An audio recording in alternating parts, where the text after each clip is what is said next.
I'm Christine Frizzell on Capitol Hill, where Democrats and Republicans still appear to be a long way off from a deal to fund the Department of Homeland Security. Legislation for the agency held up following the passage of bills to fund the rest of the government, following a list of demands from Democrats.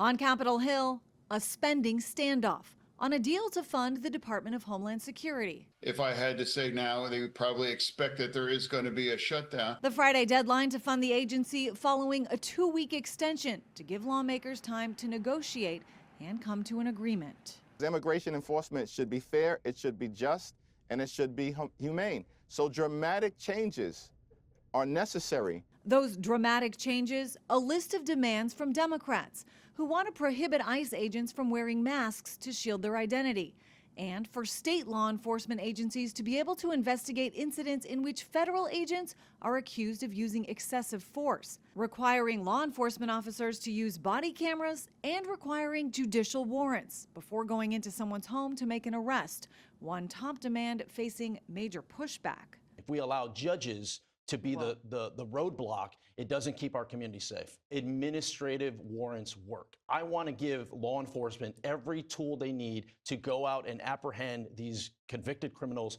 that are loose in our community. On one hand, this lone spending bill is about funding for the Department of Homeland Security. On the other, the passage of the big beautiful bill last summer funneled tens of billions of dollars to immigration enforcement efforts, which means agencies like ICE and CBP will not be affected if an agreement is not reached.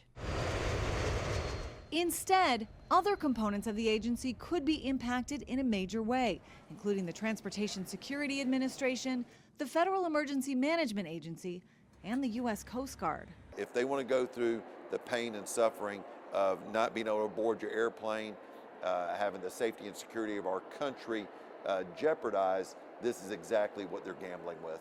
Recent actions by federal agents, including the fatal shooting of 2 Americans in Minnesota last month, a pretext in a push for changes to be made. An agreement seemingly still a long way off. I'm Christine Frizzell reporting.